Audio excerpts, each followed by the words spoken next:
Howdy there, folks. How long's it been? It's been like 3 months, maybe, since I did a video? Wow. Well, just been busy, what can I say?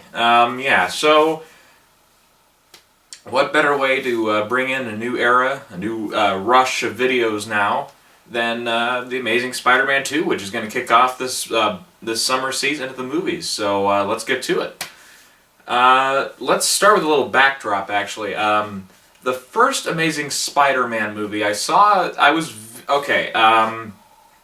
full disclosure, I was loving the Sam Raimi movies until until Spider-Man 3 happened. And then I was like, okay, this franchise needs something, and I was like, what can Spider-Man 4 do? There was, rumors of Carnage, of Rhino, I'm trying to think of all the other rumors they had.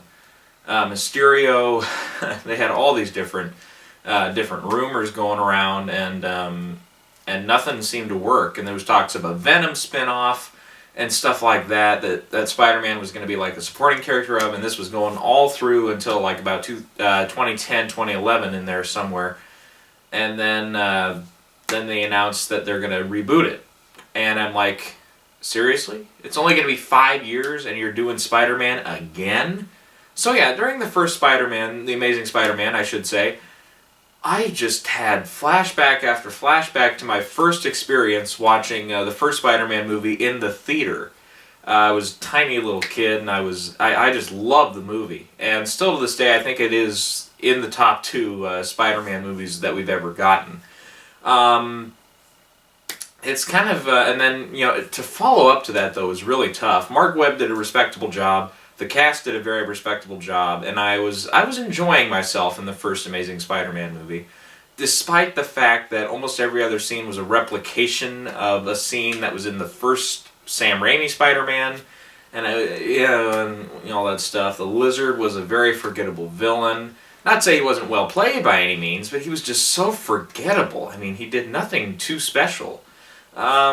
And so it's kind of like, they wipe the slate clean and start over again, but it's kind of that feeling of been there, done that. I did enjoy it, though.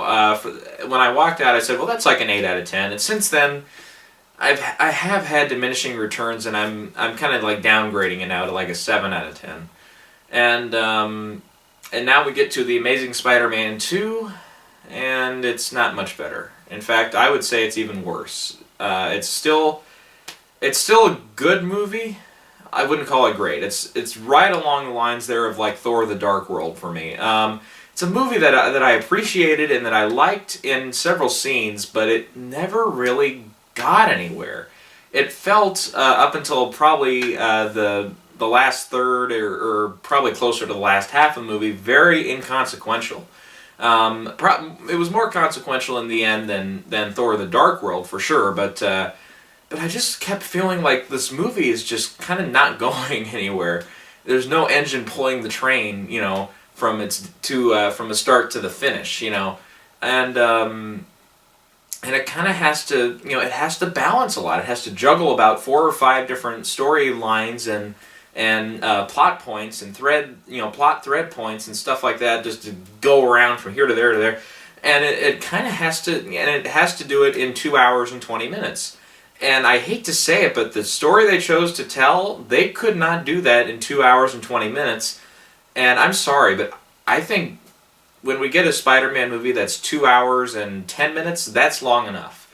In fact, yeah, even The Amazing Spider-Man, I was like, okay, this is kind of a couple of points you're just like, okay, that's filler, and it's unnecessary filler at that point. When your movie's 2 hours and 15 minutes long, you're just like, okay, that's enough. And there were definitely points in this new one where I was like, filler, unnecessary, filler. I was like, you could cut this movie down another 10 minutes, and it would maybe help things. I don't know. But still, there was so much going on, sometimes very rushed, very bada boom, bada boom, bada boom, that you didn't have time to really reflect on what had just happened. And but most of the time, it wasn't like major points, but you still have that feeling where you're just like, everything is just going so fast, but at the same time, the story doesn't really feel like it's going anywhere.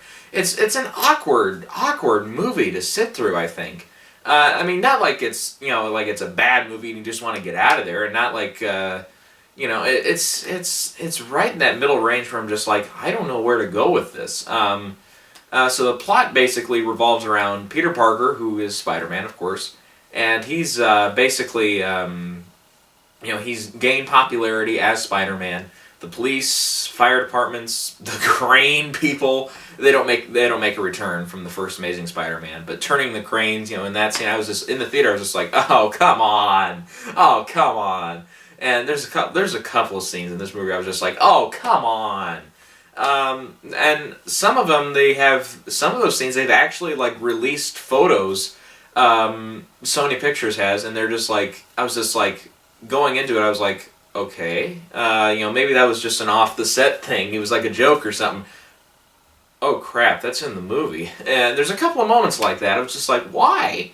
So I'll reveal, and they're by no means any spoilers, so I will actually reveal what they are. But anyways, yeah. So he's gained popularity. He's kind of on the rocks here and there with Gwen Stacy, especially after the events of the first movie in which Captain Stacy passed away. And so he's kind of on again, off again. Harry Osborn has come back to New York, and his father is not doing well. Norman Osborn is not doing very well, so he kind of has to take over for Oscorp. And at the same time, he finds out something, and he kind of gets very desperate. And then at the same time, we've got Peter who's reflecting on his past, and he's trying to figure out stuff. And then at the same time, we've got a guy named Max Dillon, who's, just basically a nobody, and he gets turned into Electro. And, I mean, yeah, just listen, that's like 4 solid, different places to go in the plot, to bounce back and forth to. And I don't know what movie can do that well, except for, The Dark Knight.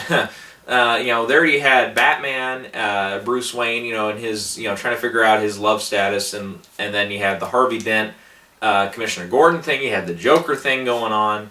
I'm trying to think. I feel like I'm missing a major point from the Dark Knight. Eventually we got to the Harvey Dent stuff, but that kind of folds into the Harvey Dent, Commissioner Gordon thing. But whatever. We're here to talk about the Amazing Spider-Man 2. So. And there is that point where the 4 plot points kind of mesh together, but when they do, it just kind of clunks, and it doesn't really tune very well. So yeah, basically all the posters read, the tagline is, "His greatest battle begins." And really though, I never felt, except for maybe a couple of moments, that Spider-Man was really being challenged. I mean, once he gets the hang of who the villain is and what they're about, he can beat him. And it's like, this is his greatest battle? No way. He had a harder time with the Lizard in the first movie, I felt.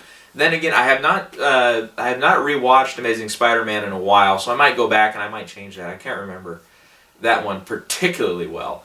But yeah, here I was just like, this is not his greatest battle. This is like he's batting 1,000 pretty much throughout the movie there, and I'm like, this isn't really his greatest battle or anything. So yeah, you get a false tagline like that. Not to say it's a huge criticism on the movie, but it does bring to mind expectations, and expectations can really count as a high grading point of your movie. For me, though, I try to keep expectations out of it as much as possible. I feel like there are certain movies where that was the case, and people criticize movies just on the basis of, how hyped up it was, and that to me is not the way to grade a movie. The Dark Knight Rises fell victim to that, I feel. I'm trying to think what else here. Iron Man 3 came to that as well, and there's different movies like that. Then there's movies like The Phantom Menace, which just suck on their own. So there's times where you can blame the hype on stuff and get away with it, because that's what the internet gets away with today. And then there's other times where you can justify it, and the hype can be a major criticism, but it really can't, in all fairness, really respect, how you finally felt about it. So yeah, my hype for the film, the way I was going into that, I was excited to see this movie, and I felt like through the previews and stuff, I was reading the reviews, and I was like, well, maybe they're wrong about this. I felt the same thing about Man of Steel, and Man of Steel just did not work for me at all. There were a few moments where I just felt like this was not Superman. And to be fair, in this Spider-Man movie, I didn't really feel that. I always kind of felt like it was like a Marvel production of Spider-Man in one way or another. I never really felt like this was a Da Vinci Code or this was whatever. For Man of Steel, I kept, there were times where I was like, is this Deadliest Catch? And then there was another point where I was like, is this like the sequel to Field of Dreams? And it wasn't just seeing particular stars or certain atmospheres or anything, but it just, the tonality was constantly kind of halfway shifting and then not, and it was confusing.